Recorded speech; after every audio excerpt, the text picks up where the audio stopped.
Hello and good evening, everyone. Welcome to my IVF Census and European Fertility Society.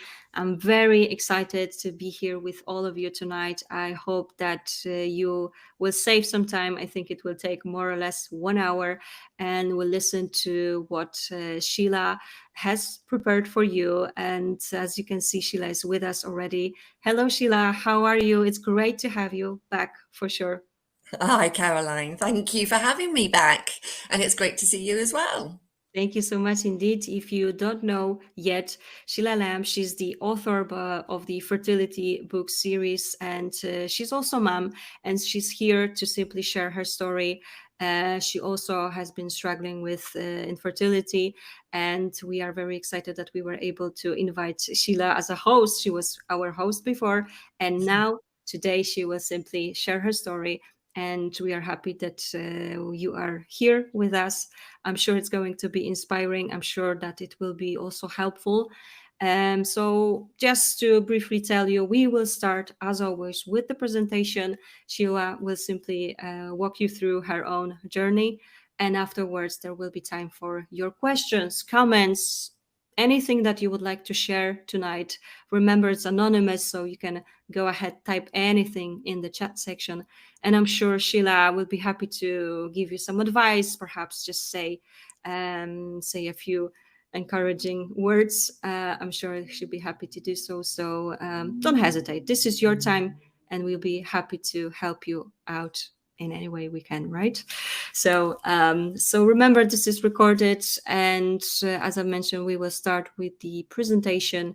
Sheila, are you ready? I'm ready. Glad to hear that. Thank you so much indeed for joining. Thank you. Well, hello, everybody. As Caroline said, I'm Sheila Lamb, and I had a 6-year journey, an infertility journey. And so that's what I'm going to share with you today. And I'm just hesitating because I can't remember how to get the presentation up. That's it. Caroline's done it for me. Thank you. So yes, welcome along to this webinar. I hope there's going to be some interesting information in it for you. It's a bit of a difficult title, really, becoming a mum in your late 40s, because most of us, don't really expect to wait until our late 40s, but life happens.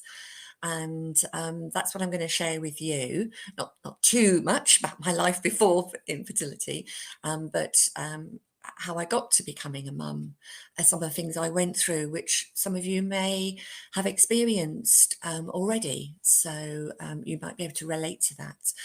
But I hope you might even get some little tidbits or some interesting information from it. So as it says there, and Caroline said, I'm Sheila Lamb.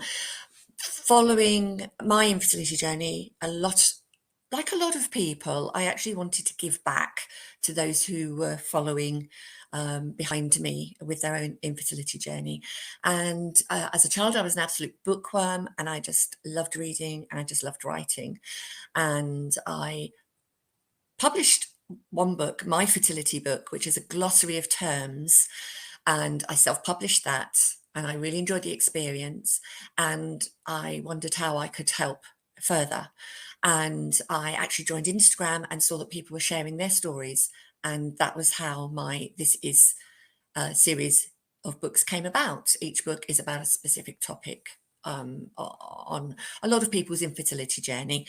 The series is still ongoing. There will be 7 books eventually, and there may even be some more books after that. So what I'll do now is I will begin my presentation. So yes, I was actually 40 when I started trying to conceive, and my husband was 11 years younger than me. So you can imagine there was a little bit of interesting conversations going on where my husband, as he was my boyfriend then, he didn't realize that it could be a struggle for us to have children. And I didn't have any children at all, and neither did he. So, I felt it was important to be upfront with him and explain that it might take some time. But it's a bit of a difficult conversation to have, isn't it? When you're, first meeting somebody and you're already 40. Well, actually, I was in my late 30s then. So we actually started trying to conceive when I was 40. After a year and not pregnant, I realized that maybe we ought to think about going to see our doctor, which we did, and which he basically said, I don't know what you're worrying for, just go away and keep doing what you're doing and you'll be pregnant. Well, after 6 months, I still wasn't pregnant. And so we went back to our GP practice, but we saw another GP, thankfully. I don't think we would have been very happy to see that same one. And he referred us to a fertility consultant. Now, I have a background as a nurse, and I also have a background as a midwife. So I knew a little bit about this process, but that was a long time ago. That was when I was in my late 20s, my mid 20s and late 20s, I was a midwife. But I did know that I needed to be recording my basal body temperature, because that tells you so much about your body. So before we had the consultant's appointment, which was maybe 3 or 4 months, I religiously filled in my basal body temperature chart. And when we had our appointment, I went along like a child with my school report. And I was like, this is my basal body temperature chart. Please look at it. And he didn't even look at it. I couldn't believe it, that he wasn't interested in my temperature and how my body was working. He went straight into, well, we need to do hormone tests on you, and we need to check your tubes are patent, and we need to do investigations on your husband, on a sperm test, etc. So we did all that, and he gave me back my precious BBT chart. And so we were then given the test results, and we were given a diagnosis of unexplained infertility. Now, some of you may have also got this diagnosis, unexplained infertility. And, that didn't really sit right with me, because, as I say, I had a nursing background, and nothing is unexplained. It might be that they haven't actually got to the cause, as in they don't know regards to science and understanding our bodies. But I knew there had to be a reason. I knew I was now 41 and a half. However, yes, I also had those stories that people said, I know someone who was such and such an age and they got pregnant. Yes, I had a cousin who got pregnant for the first time ever when she was 45. So people delighted in telling me that. So, and in my own head, I was like, well, if she can get pregnant at 45, and I think I was a lot healthier than her, then there's no reason why I couldn't. So I wasn't really that comfortable with unexplained infertility, but I didn't really know what to do with it. As I say, even though I was a nurse and had been a midwife. So we were then referred to a clinic. Well, we were told to choose our clinic, and we weren't that far from London. So we did choose a London clinic because we could get into London reasonably easily. And so this is going back to 2004, 2005. So this clinic was also well known for having success with older women. So obviously, unfortunately, being in my 40s meant that I was an older woman. So we went along there and had the appointments. And because we had unexplained, we decided to do IUI first, because it's less invasive and it is cheaper. And the clinic was happy about that. So we went through all the injections and the ultrasound scans, etc. And the day came, and we did our IUI cycle. But unfortunately, it was unsuccessful. I don't think we even got to 2 weeks to actually then do a pregnancy test, because I started my period. So we went back to the clinic and was immediately advised, well, we could do IUI again, but you would probably get the same result. We suggest you move to IVF, and we also suggest you do chromosome testing, which, back in 2005 was very new. Unfortunately, our clinic was one of the first clinics to do the testing. So we weren't quite guinea pigs, but it was very new. We went along to an open day to understand it and understand why it was being suggested to us. So we went through the IVF with all the drugs, etc., and I had 6 eggs which were collected, which I understand was quite good for someone my age. And all of those eggs fertilized with ICSI, which again was very good for someone with my age. And we had the PGS testing done, and 5 of those 6 chromosomes were abnormal. And actually, I've got the report here from that chromosome testing. And just out of interest, just to let you know what that means, one embryo had 2 X chromosomes, a 13 when it should have 2 13s, 2 18s, and 2 21s. It didn't have any Y chromosomes, and it should have had 2 Y chromosomes. Sorry, it wouldn't have had any Y chromosomes because it was an XX, so it would have been a girl embryo. But another embryo only had an X, it didn't have a Y. Another one had just an 18, one 18 chromosome, and it also had 2 21s. It didn't have an X or a Y, or 2 X's or 2 Ys, no 13s. So they were actually quite abnormal embryos, except for the one. And on day 4, we had that one embryo transferred. It was only 10 cells. It seemed to perhaps have stopped developing, but as we'd got that far, the clinic suggested we have the embryo put back. And I actually found out later that it was a boy, and that was the one normal chromosome with the XY 213, 218, and 221 chromosomes.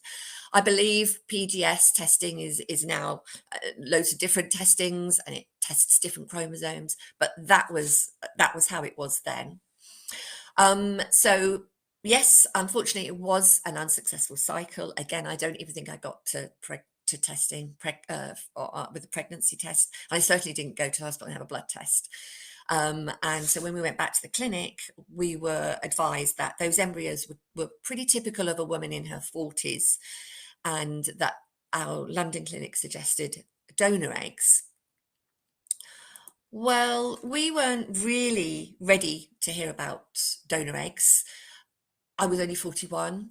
We had unexplained, so I still could get pregnant naturally. So we carried on trying, but I did throw more things into the mix. So I did like 6 months of acupuncture with Chinese medicines, which I don't know if anyone's done Chinese medicines, and you boil it in water and the whole house smells awful, and they're absolutely awful to drink.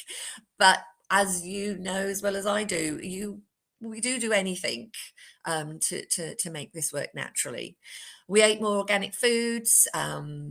We took more supplements. We tried to reduce our stress on a daily basis. We were actually running our own business, so that could be quite tricky at the time. I had a couple of hypnotherapy sessions. I also did a session of kinesiology. I had my hair tested in case I was lacking in any minerals. I wasn't, but as I said before, and as you probably know, we try anything. I did have a close friend who was also struggling to conceive, but regards the emotional support, there wasn't much online. There was one forum, but I found that mainly people were discussing the medical side and the physical health side rather than the emotional health side. So really thinking about how you are feeling, how you are dealing with infertility and failed cycles and going through IVF treatment really wasn't discussed very much. We didn't actually actively look into donor eggs at this time, but I think it was something that was always in the back of my mind.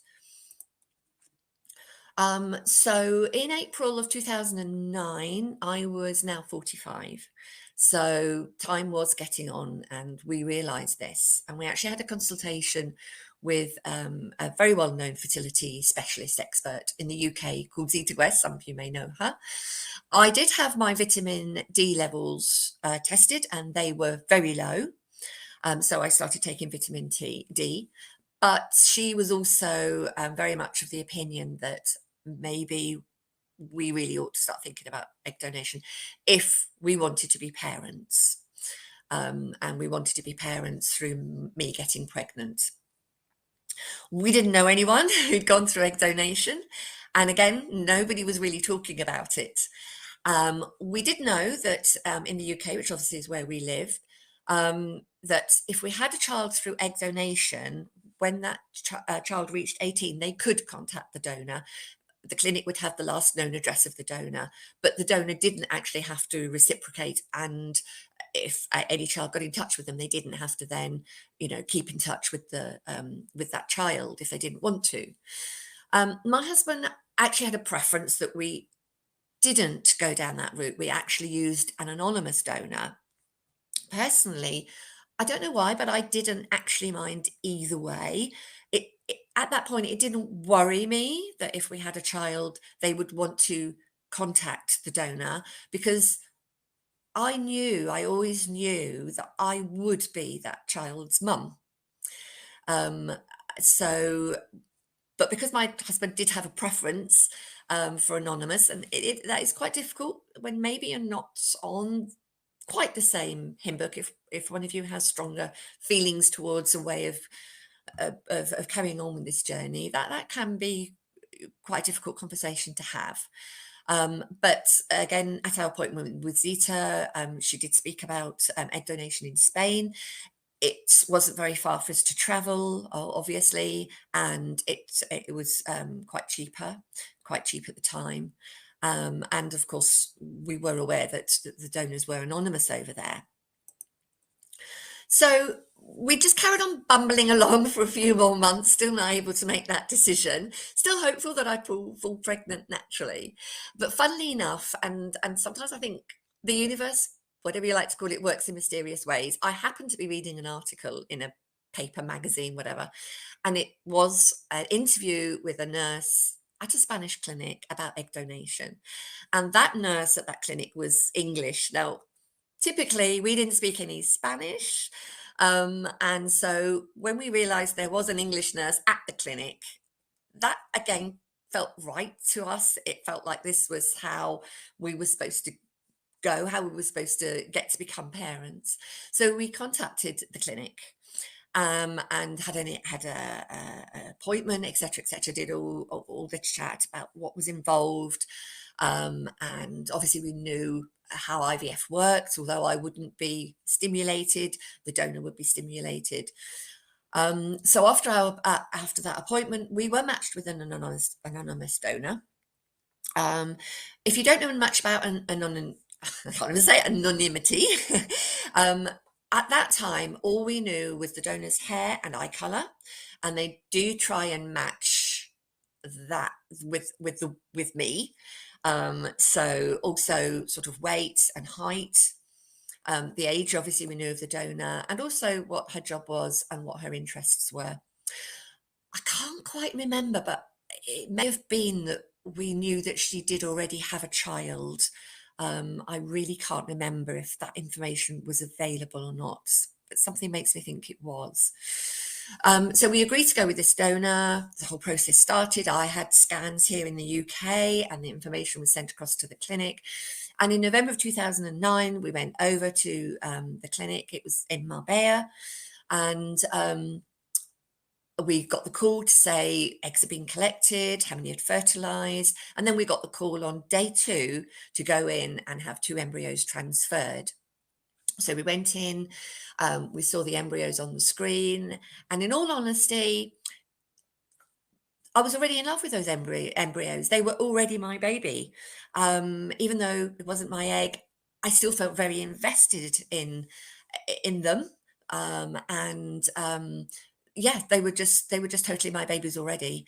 And of course, we were extremely grateful to this woman we didn't know, and would never know, and very thankful that she would do this for us. So we had the embryos transferred, stayed in Spain for a few more days, and then came home.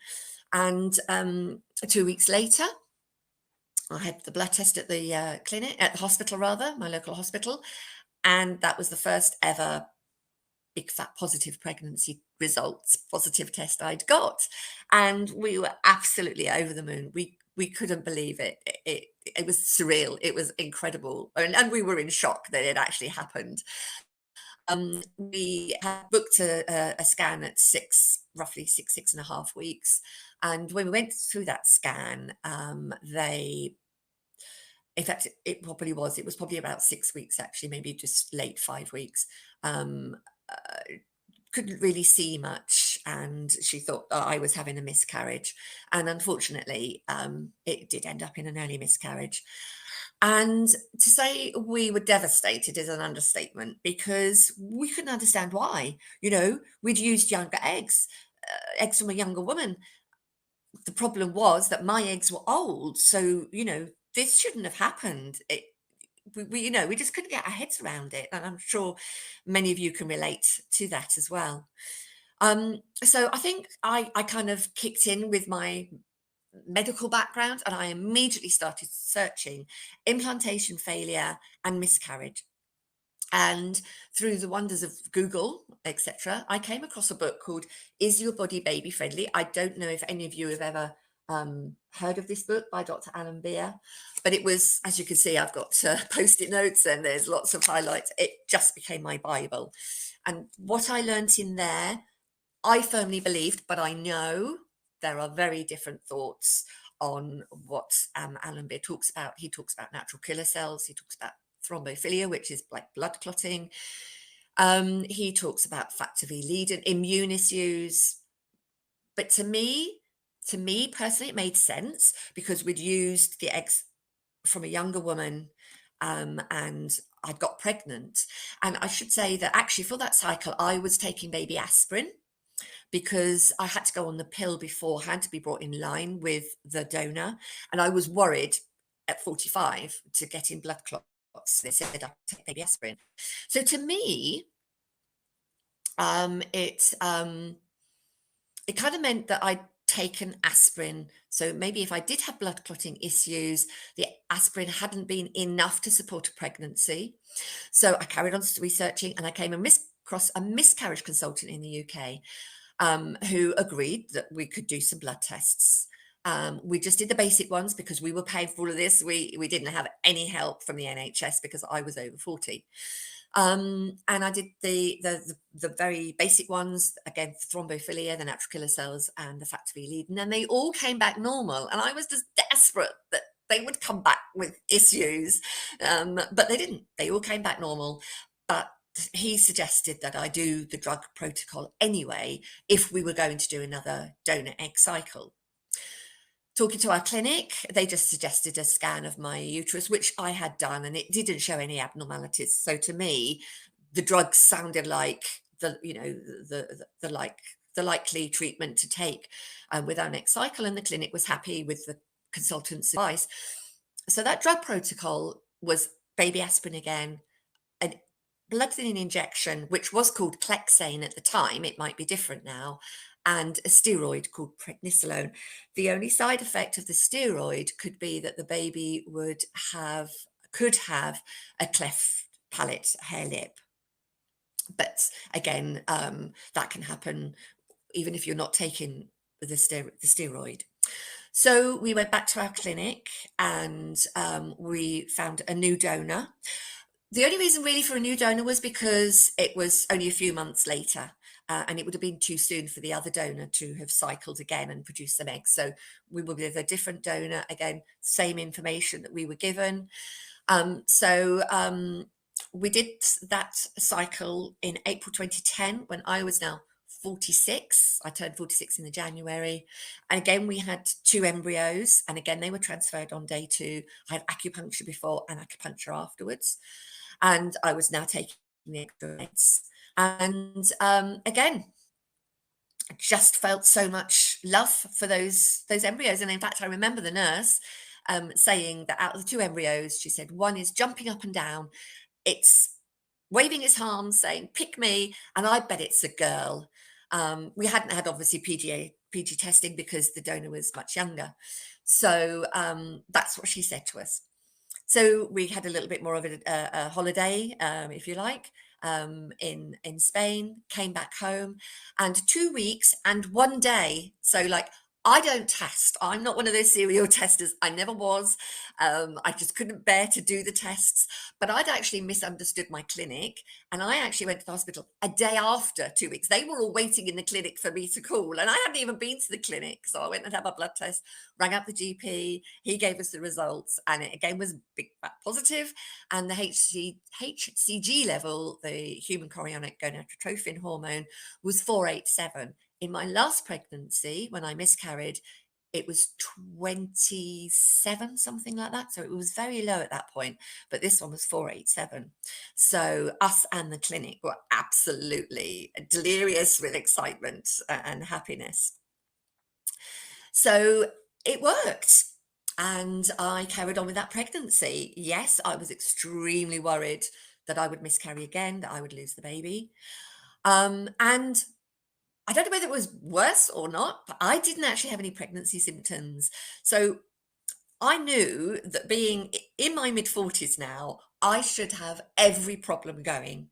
And that's what the midwife told me at my appointment. The consultant told me, the age you are, don't be surprised if you don't have all sorts of problems. Well, I had no pregnancy symptoms. I didn't even have any cravings, which I was really cross about. I had to make a couple up just so that I could, binge on the chocolate ice cream, whatever. So it was really worrying, especially in the very early stages of pregnancy, because I didn't have any nausea. So I didn't know if I was still pregnant. But I can't deny it was also quite nice, obviously, not to have awful nausea, etc. So we booked into our local hospital, and I did change my first consultant I was given. I think maybe he specialized in older women, but I wanted to carry on with those drugs, with the as well as obviously progesterone I had as well, but the extra drugs, I wanted to carry on with them, and he didn't want me to.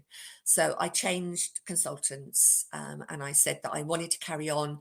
Um, I agreed with the miscarriage consultant to slowly reduce the prednisolone, but I wanted to carry on rather bizarrely with the blood thinning injection. I don't know why. You would have thought I'd had enough of injections, but something, my gut instincts, I don't know. I just wanted to continue, and there was no reason why not.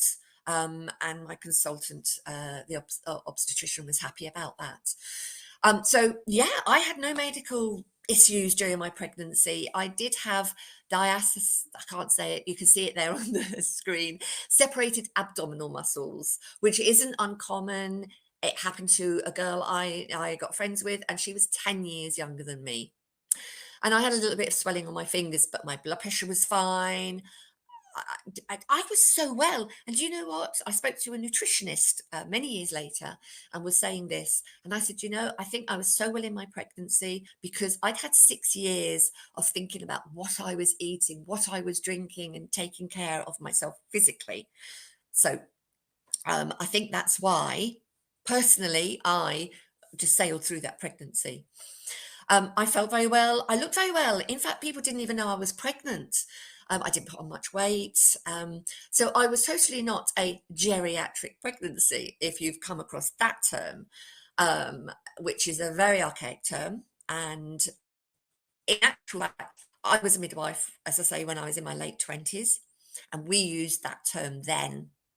Geriatric, I'd also been a nurse, and I knew geriatrics were people over 70. So it should never be a word that's used. And someone else I know, a fertility coach, she said whoever created that should be like smacked in the face because it's just an awful, awful word to use. But yeah, I really defied everything, and I didn't have any problems.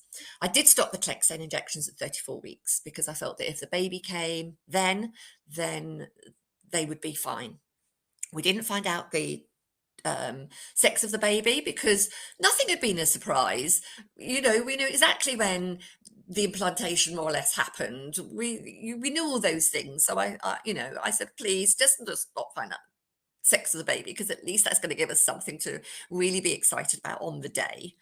I just did antenatal aquarobics, antenatal yoga and aquarobics as keep fit stuff. So, it was just a regular pregnancy, really. But my clinic, my hospital didn't allow a pregnant woman to go over 40 weeks pregnancy if you were over 40 years, which I was. So I was booked to have an induction a couple of days before I was 40 weeks. So a week after I turned 47, literally a week and a day, our daughter, so we had a girl, was born via cesarean section under epidural because my induction didn't work and I didn't progress very well. So although I had a wonderful pregnancy, labor wasn't so good. And after I had the cesarean section, my uterus wouldn't contract. So I had to have a procedure called a B-Lynch procedure, where they just put a sort of a stitch around the uterus and squeeze it shut, pull it tight so it stops bleeding. But what that meant was that my daughter was born, I got to hold her, my husband told me we had a girl, etc. I got to see her. But then for 2 hours, I don't remember a thing. Having that B-Lynch procedure, I was awake. I wasn't under general anaesthetic. I don't know why. I just don't remember anything about those first 2 hours of her life. I then remember being wheeled out of the labour ward, the delivery, the theatre, and staying on the labour ward because obviously my uterus had failed to contract and I could have bleeding issues. But I have to say, it was love at first sight. I know I'm going to get emotional now just thinking about it, but I would go through all again because she's amazing. Sorry, I promised myself I wouldn't do this. It didn't matter that we used a donor egg. I was her mum, and that was the main thing.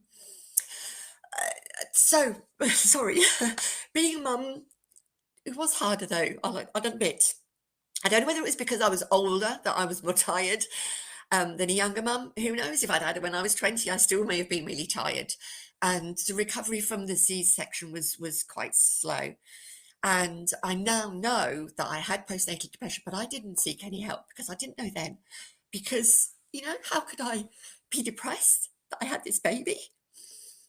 That this was all I wanted. I couldn't tell people.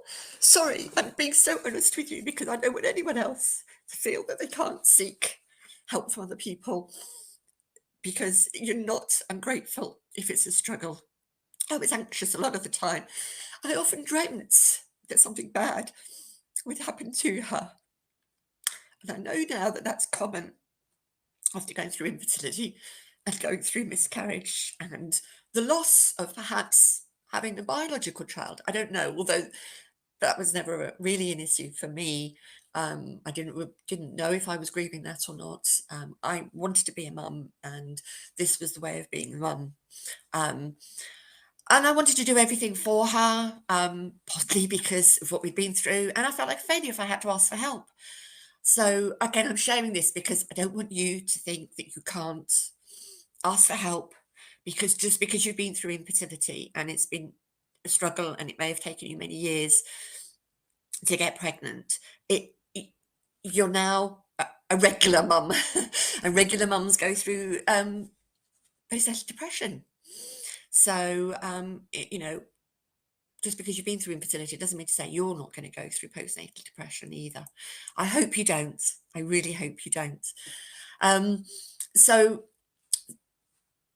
being a donor egg mum at 47, I was always open that we use donor eggs, even with people I met through having my daughter, so new mums. It was obvious I wasn't in my 30s or in my 20s. So I just used to say, yeah, it took us a while to get pregnant, and we used a donor, somebody we don't know, but was very, very kind and generous, donated her eggs, and that's how I became a mum. But that didn't affect my relationship with any new mums. We didn't have any frozen embryos at all from either cycle, so I knew that our daughter would be an only child. So I made sure that we spent a lot of time with other children, because I didn't want her, to be lonely and to be shy, and I wanted her to learn about sharing, all those things we read about, whether, as I say, whether you're a mum who's been through IVF or fertility treatment, or you've had multiple losses, you're still the same as every other mum, and you want the best for you and your child. I have to laugh because, yes, a couple of times I was asked if I was her grandma, and I just used to laugh it off. It didn't bother me. And I used to say, no, I'm not her grandma, she's mine. It just took us a long time to get pregnant because I think it's quite important that people know that not everyone falls pregnant at the drop of a hat. And I know it's not, even then, it wasn't unusual for people to get pregnant in their mid to late 40s. And I really used to chuckle when someone used to say to me out of the blue that my daughter looked like me, because I knew we'd used a donor egg. They might not have known. And in fact, I still do. If we meet new people, wherever, and they say, oh, she's got your eyes or she's got your mouth, it makes me laugh because that's what I used to worry about. That's what I know a lot of people worry about when they think of donor egg conception, or the men think from donor sperm, will the child look like me? And I used to think, well, if she does, great. If she doesn't, or the baby doesn't, that's okay, because I know a lot of friends whose children don't look like the mum or don't look like the dad, and that's okay, because, as I say, even if you've used your own eggs, that's fine. A child doesn't always look like one parent or the other parent, or even be a mix of both. So if you're wondering about the donor egg side of things, she knows we used a donor egg. I used to tell her when she was a baby, when I was feeding her, cuddling her, whatever, I just used to say, it took Mummy and Daddy a long while to have you. And a very kind lady, we don't know, she gave us the eggs. Of course, she was a baby. She didn't understand at that time. But when she was older, we just started talking about it. I didn't actually have any books. There weren't any children's books around at the time, and I really wish there were, because there are some amazing books around about egg sperm donation, egg donation, IVF, etc. So I wish there had been books, but we told her, and you know your child's personality. I just knew that when we told her, it wouldn't cause her really any issues. And at that time, she didn't really ask any questions. The only question she did ask was, she said, so have I got two mums? And my husband was very quick to say, no, you've only got one mum. You grew in Mummy's tummy. You've seen the pictures of her pregnant with you, and you know that, how you were born and everything. And she went, oh, can I go play now? And that was her. She's 11 now, and occasionally she'll say something about it. Like, she'd just come back from holiday from Rhodes, and she does go lovely tan. And she was saying today about her tan, and she said, well, that's because I'm a third the egg donor, and the egg donors from Spain, and they tan very nicely in Spain, and that was just what she said about it. And those are generally the conversations. We don't talk about it all the time. It's not. It might just come up in conversation, and then it just goes. And again, that was a worry. Was how, when I was thinking about using donor eggs, how are we going to talk about this? How's our child going to talk about it? Are they going to be upset? And I know things have changed since even 2010, when we got pregnant with her, regarding anonymous donors. We know that nothing's anonymous now, because anyone can do the DNA test. She doesn't know about that at the moment, and we haven't mentioned it to her. I don't think she's old enough to know, but if she does want to do something like that, then of course we'll support her. And if she needs to speak to an expert, then of course we'll do that for her as well, because this is also her story now. It's not, just my story, my husband's story. So the worries that I had when we were thinking about using a donor, I'll be completely honest, at the moment they're unfounded. I've not wasted a lot of time, but I thought about it a lot. And as with most, often with worries, we don't know what's going to happen. But I can honestly say, personally for me, those worries, I didn't need to have them, really. And it's a shame in some ways that I did have them, because I may have enjoyed the journey a little bit more than I did. We'll never know. But I just thought it might be it might help if I just said what I would advise with hindsight. Hindsight's a wonderful thing. And I think you realise that I had no regrets that we used an egg donor. She is absolutely my daughter. People do worry whether they'll bond with the child they have. But as my husband said, you're carrying the baby. You're going to give birth to the baby. And yeah, it is, what can I say? That was just, absolutely absolutely my daughter. I would wish that I had seen a nutritionist. This is back when we were first trying to get pregnant, when I was 40, in my early 40s. Actually seen a nutritionist, because I thought I had a healthy diet. But did I have a healthy diet for getting pregnant? I don't know. A naturopath, was there some imbalance in my body? I don't know.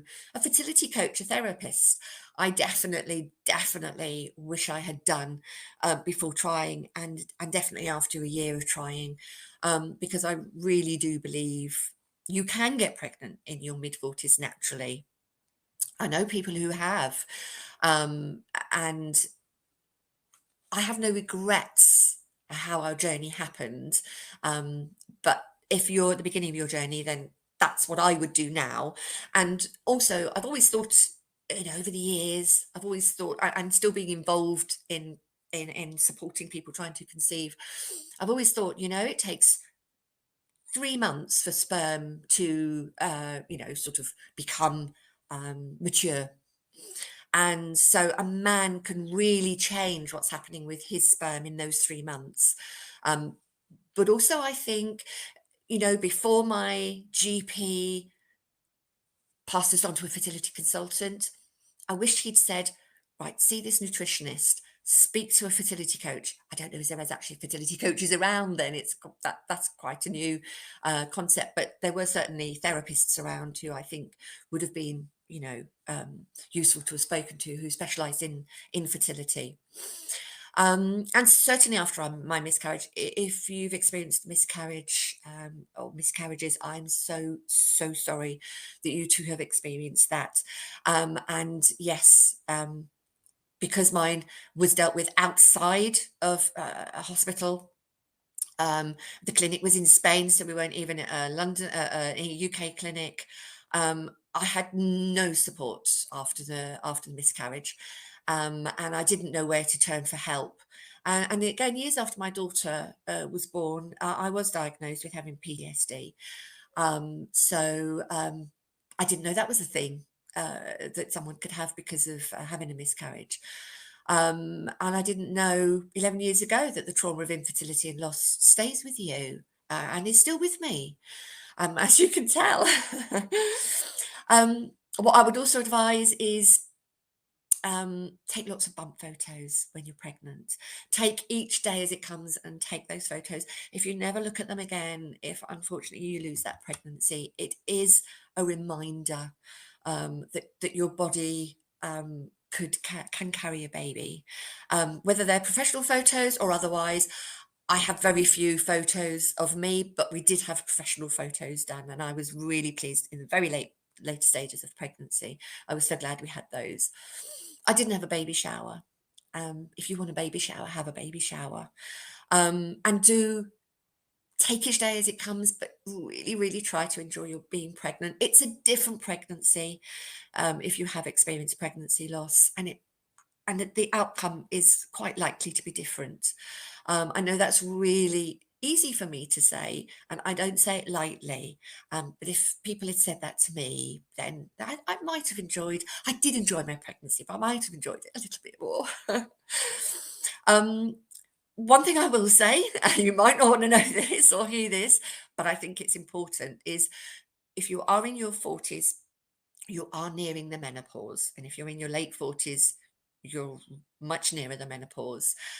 And now I know that there is a long list of symptoms of the menopause. It is not just hot flushes. I didn't have a hot flush.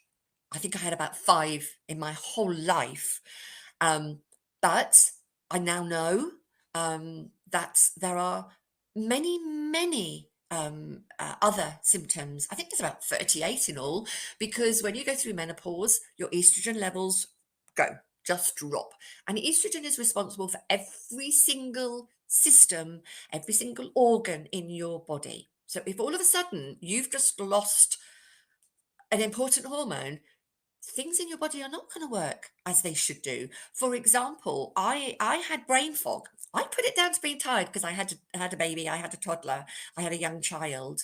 Tiredness, again, I'm older. Of course I'm going to feel tired.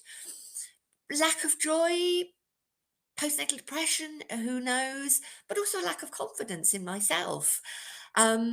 But I now know that they were not all down to being a new mum when I was 47. I know they are down. A lot of it was due to being perimenopausal and being very close to hitting the menopause. So I know it's not something you want to think about when you're trying to get pregnant, but maybe just have it in the back of your mind that if you are feeling a bit out of sorts, it could be down to you approaching the menopause. Another symptom is joint pain, which I, again, distinctly remember having when my daughter was a baby. So, as I say, I hope you don't mind me sharing those things with you. I'm not trying to scare you. I'm trying to be a bit realistic, really, I suppose. Sorry, I'm realizing that I'm talking so much, but I have come to the end now. And all I wanted to say was that because of my experiences, especially with the emotional side of things, that's why I put my series of books together. They're collections of short stories, and as one's about infertility, just the infertility, one's just about IVF, one's just about the 2-week wait, one's just about pregnancy loss and baby loss, and the most recent one's about being pregnant after infertility and loss, because we don't talk about miscarriage and pregnancy loss enough. And unfortunately, that goes on to not talking about how anxious and how worried we are when we are pregnant after infertility and loss. So that's really important to me, to raise awareness. So that's what my books hopefully will do, will raise awareness outside of the community, but also support in the community. And I did 2 books specifically for the ethnic community. The top one with the 3 women is the UK book cover, and the bottom one is the American book cover, but they're exactly the same book.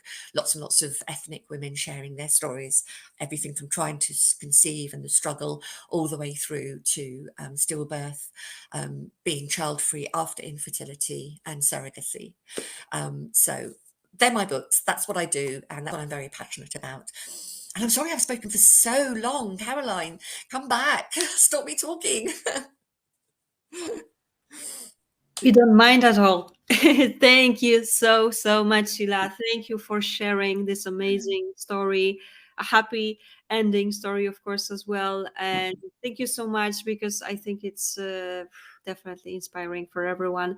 And thank you for all the details, because as you can imagine, anyone here, I'm sure we are for the same reason, right? So I think that any detail here is really, really important. Thank you so much. No, And you're well, welcome. I am already excited to have a look at the Q&A, because as you can see, there are not only some questions, but some comments, some longer ones, some shorter ones. So thank you everyone for being here. And I think we can have a look at those questions, shall we? Yes, let's do that. Brilliant. Thank you for bearing with me, everybody. It's been great to have you for sure. And I think that everyone is on the same page. It was great that you were able to share your story. And well, have a look for yourself. Let's see. First question from Mary: were you having any menopause symptoms when you were trying for the second time? And did the consultant say anything about that? Menopause was never, ever, ever mentioned. And that's why I share what I share, because I think it should. Because now I know that you can be perimenopausal in your late, even mid-30s. That doesn't mean to say you can't get pregnant. It just means that your estrogen levels are changing. So when we were doing our second cycle, maybe because we were using donor eggs, nobody ever mentioned it. And the only reason why I mention it is because the only symptom is not hot flushes. And if you're waiting for a hot flush and you're not going to have any, then like me, when my GP said, but you're in it, you've been through the menopause now. And I was like, well, when? How?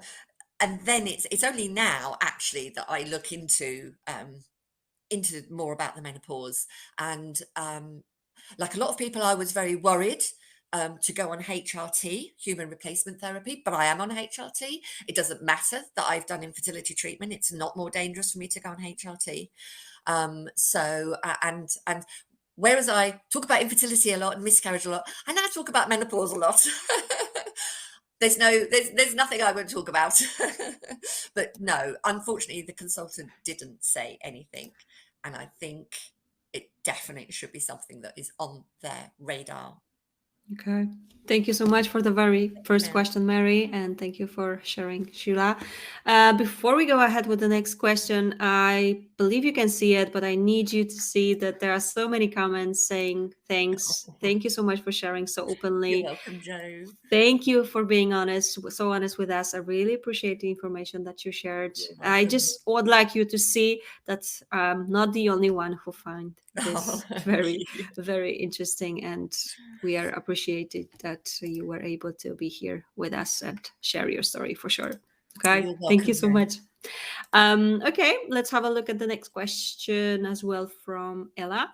Sheila, thank you so much for sharing your inspiring story. I am in my 40s. Recently, I was advised to proceed with egg donation after failed attempts and miscarriage. I think this is the only way for me. I think I am coming to terms with this. However, my husband doesn't seem to agree just yet. Any advice how to talk to him and explain? Do you know, quite a few years ago, I can't remember how, I was talking to a lady in Scotland, and she was exactly what you've just said. I'm coming to terms with it, but my husband can't get his head around it.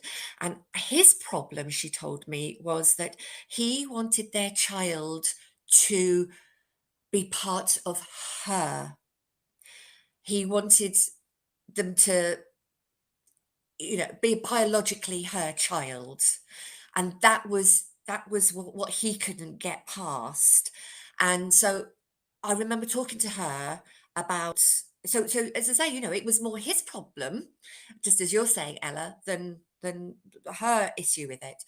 And what I remember saying to her was explaining about epigenetics, where the fact that because I'm carrying the child, my blood through the placenta and the umbilical cord will be feeding, developing, nurturing the baby that I am going to have. If that egg or that embryo, should we say, was put in the donor or another woman, the resulting baby and child would be very different, because it's my body that's ticking the genetics thing that come into play.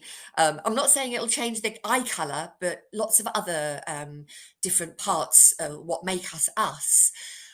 So if you haven't already spoken to someone who is a trained therapist in helping people move on with donation, whether it be sperm, egg, or embryo donation, then find somebody who's very experienced in that, and who can help your husband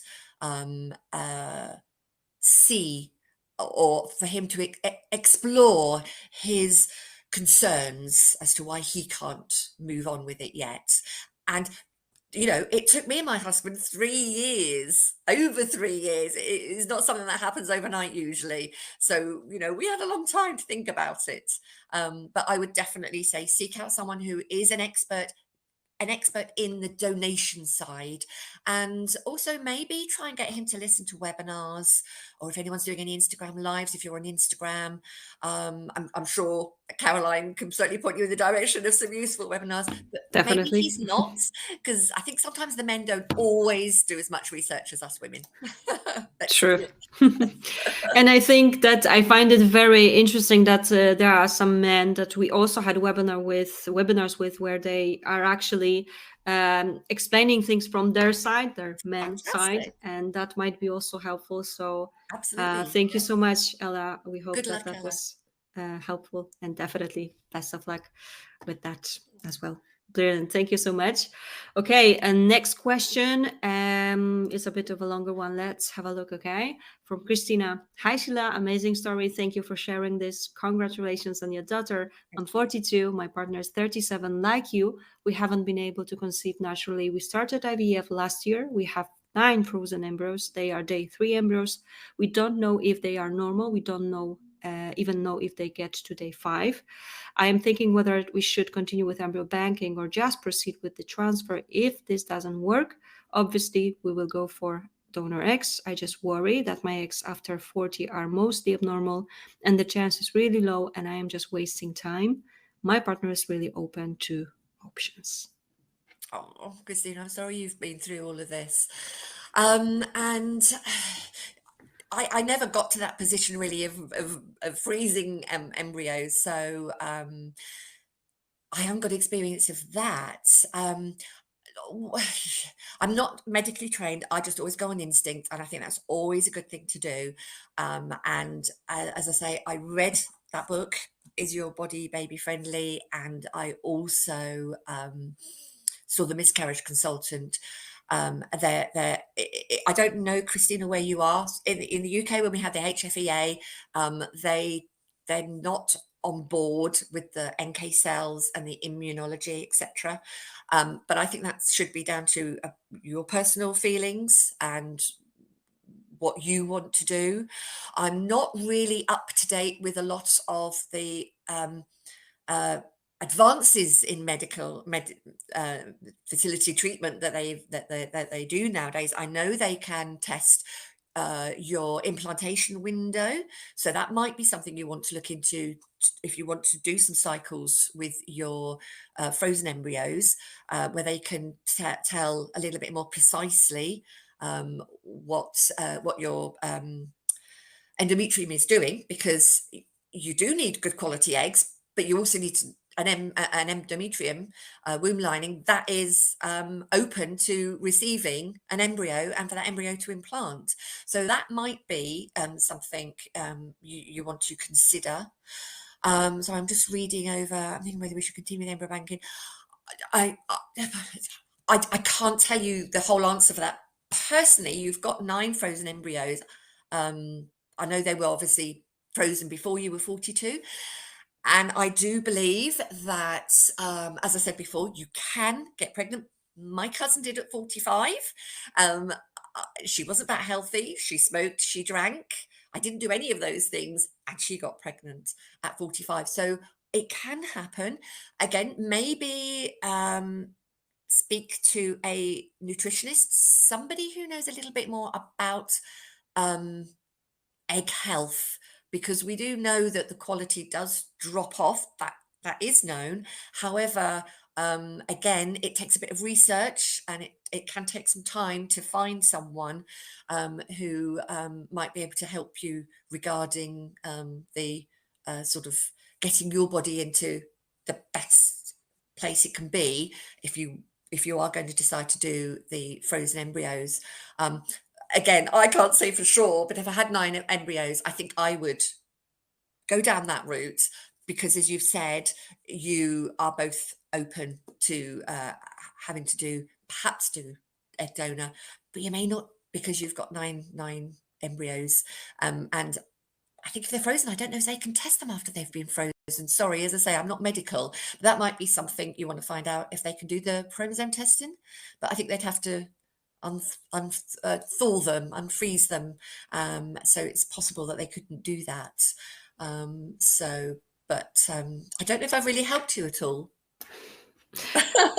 Christina, thank you so much for your question. And of course, as you can see, Christina would like to thank you. You're welcome, Christina. So, I hope it did help. thanks so much indeed. And yeah, well, I just need to show you. Very helpful. Brilliant. Thank you so much indeed. Let's have a look. Christine has another question here. Thank you. Your story is inspiring. Had IVF at 39, had missed miscarriage at Oh, 7 weeks. We'll have another one soon. Now I'm in 40. I'm 40. Sorry. Embryo not tested. The loss is really painful. It still haunts me every now and then. Thank you for the strength. Wish you well. Anything you can add here? I'm sorry. I'm so sorry, Christine. You lost your baby because it was your baby, and I really do understand how painful that loss is. And as I said, well, as you saw, my miscarriage still, is still there. It's not something that will go away. That was my baby. If you haven't spoken to somebody who is experienced in supporting people who've gone through loss, please, please, I know anyone will say, talk to somebody. That could be a charity. Again, I don't know where you are. In the UK, we have a charity. They do have people that you can ring up and talk to. So it doesn't have to cost anything. I really, please, please, please speak to somebody, because I don't want you to hurt. I don't want it to keep hurting you. And there's no reason. I know you're going to be worried when you do your next cycle. There's no reason that it will happen again, because it's a completely different embryo. Your body is completely different. So that doesn't mean to say that you will miscarry again. But please, if you need to speak to people, just find people to speak to validate how you're feeling, because I know that doesn't happen a lot. And I wish you well, and yeah, wish you well, and take care. Of course. Take care. Definitely, Christine. Thank you so much also for sharing, and definitely best of luck. Okay. Okay, let's have a look at the next question here. Thank you so much for sharing your story, openness and honesty. I'm 50, and after one natural pregnancy, miscarriage at 10 weeks, and 8 failed donor transfers, 3 different donors, unexplained infertility, I'm wondering if I should try again. Thank you for your really inspiring story. As you said, no one talks about it openly, and have been through all the journey with only one person to talk to, and making excuses at work for all the time off to negotiate treatments, travel, etc. Oh, I'm so sorry. I'm so sorry. You're having to go through this. It's so hard, because you had a natural pregnancy, and you had the miscarriage, and now you've had eight failed donor transfers with 3 different donors. Again, I know I go back to it, but I don't know if you have had investigations into the NK cells and thrombophilia, etc. I hate for me to be talking about that, but that was when I read about that, it just seemed so sensible to me. Which is, yes, you have had all the investigations going, so you have had all those tests and stuff. I gosh, oh gosh, it's so hard, isn't it? I'm sorry. I really, I don't know whether I have anything else to add. It sounds like you've done so much to get into the right position. And obviously I don't know if you've changed clinics. I don't know whether those 3 donors were at the same clinic, or whether you went to a different clinic to have those different cycles. If maybe that would be a case. I know when you're coming up to 50, I know it is harder. Isn't there? There's a couple of clinics in Greece, I think, that have just updated that they will carry on treating women who are in their early 50s. So Yes. if you're not at a Greek clinic, that might be somewhere where you want to investigate. Is that Nick has just said latest test Yeah. Right here. suggested immunology and increasing Clexane. I had first and 3 at one clinic, the others at a Spanish clinic. Yeah, so you have done. My last clinic in Spain agreed to continue one more treatment before 51. Yeah, the only thing I can maybe say is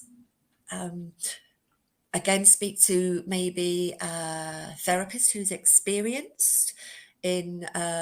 It doesn't sound like you have a problem with egg donation at all, but you've been through a lot, and I really do believe there is a mind-body connection. I believe that now. Or hate that I didn't know it then. But as I say, if us sharing our stories can help one person, then that's been a good thing. So maybe, yes, maybe find a therapist who maybe can give you some advice from that point of view. Again, I don't know if I've helped at all. Thank you so much, though, of course, for sharing, and best of luck for sure, as Yeah, we wish to all. And of course, there's a thank you as well. you're welcome. All right, let me have a look. There's another question here from Lisa with a bit of a longer question story. Thank you for being so honest and open in your journey. I'm 43 in July, have premature ovarian failure, and was perimenopausal in my mid 30s. I went straight to donor eggs in Spain, have had 6 embryo transfers with 7 embryos, but not one has ever implanted. I have been on Clexane, aspirin, prednisolone, amongst other meds. I have one last embryo on my 3rd cycle and will be having immunology tests. My clinic doesn't feel the ERA test is necessary, but I'm struggling after many donor plantation failures. Is there anything else that you can recommend through your exercises that I could try? Oh gosh, you've done so much and you've been through so much. I'm so sorry. That's all Sorry, right. there's None of the some. embryos have ever been tested, and they were all transferred on day 5. But they were all donor embryos, weren't they?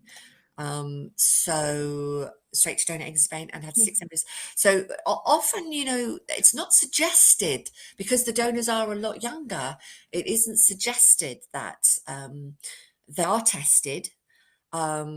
And your clinic doesn't feel the ERA test. Is that the one? Is the ERA test the one where ERA test, whatever you like to call it, the one where they do test your endometrium, that's whether correct. Yeah, the open window? So if yep. your clinic, Mhm. maybe question why do they not feel that way? Maybe do a little bit of research on it. It looks like Caroline's got some webinars that you could listen to from some doctors. So For sure. maybe you can listen to those and get some more information that you can go to your clinic with, because my clinic, I don't think they would ever have suggested I had those tests done and took the aspirin, prednisolone and Clexane. It just wasn't something that was on their radar. So, you can go outside of your clinic, find the information and take that information to the clinic to say that, this is what I want to do. And that might help because, of course, you are struggling after doing donor cycles, because we all expect, well, kind of everyone has the opinion when they do IVF for the first time that it's going to work, and it's always so shocking when it doesn't. And it's like that with egg donation. We were using donor eggs. I never expected, we'd never factored in me having a miscarriage at all because it wasn't on our radar. So that might be something you want to look at, getting your endometrium checked out. And again, as I said before, maybe find a therapist, because they do a lot more talking than I do to people who've been through very similar struggles, and they may be able to help further. But as I say, you've more or less done what I have done, so I don't really know if I've helped in any way, but wishing you well, and yeah, wish you so much luck. Sure. I mean, thank you so much for sharing again. And we do hope that that was useful for you. And in the end, I think this was always the case that, we should be looking for some help outside. If you go through so many fate attempts, I think it's even necessary to just try to come to some, I don't know. No, I don't even know, but but the truth is that we should definitely work on that as well, right? Yes, yeah. Thank you so much. And there's a message from Lisa. Thank you for your response. Your kindness is appreciated. You're welcome, Lisa. You're welcome. Thank you so much indeed. And I believe that was our final question. There is one more shout out here for you, Sheila. Just give me a second. I will find it right here. So thank you so much, Sheila, for sharing your story. It was so heartwarming and wonderful to hear. You have absolutely uplifted all of us. Oh, bless you. I think so too. So what else can I say? What else can I add? I think it's great that we were able to have you here tonight. And thank you everyone for joining, for sharing. And for those who just are listening, I hope that it was also useful. Remember, it's going to be available also on our website, but also on YouTube channel. So you can share it with anyone that you think might also find this useful. Sheila, before we finish, thank you so much for sure. But anything else you wish to add? I just wish you all the best. And I was going to say, as I mentioned, I spoke to somebody in Spain. I talk to people all the time. I really, really don't mind, because I would have loved to have had people to talk to. I am on Instagram at Fertility Books, if you're on Instagram. And my website is M for my, F for fertility, S for specialist books.com. And my email is sheila@mfsbooks.com. So please do reach out. I'm sorry I don't have a book. One of the next books is on donor conception, which will be lots of people's stories, donor conceived people's stories, donors' stories, I hope. And I hadn't planned on one for people being older, trying to get pregnant, but maybe there will be one on that as well. Sounds good, I think. Sounds good. But I just thank you for listening to me, and I apologize for the blubbering earlier, but as you can see, We it's don't mind, as I've mentioned. Not at all. my journey is still very much part of me. And I think because I'm talking to people often about and reading, reading the stories from the books, people contributing their stories, they still make me sometimes cry, but they also help me because they validate my feelings, which I never got. And even now, 11 years later, it's important for my feelings to be validated, and it's important for yours to be validated too. So I wish you all the best, but thank you for having me. Thank you so much for being here with us, for sharing your story. I can only say that it was great session. So thanks a lot for that, and remember that we will be back with some more events. So I hope you will be able to sign up for all the upcoming webinars. There are so many other topics that we can discuss. Thank you for tonight, everyone. I hope you will have a great evening and you will be able to enjoy it. Sheila, as always, I just hope we will have another chance to cooperate. I'm really looking forward to it. It's been great to have you back. So thanks. And I hope to see you soon, everyone, as well. Okay? Good night, Take care. everybody. Good Have a night. good evening. Bye-bye. Bye.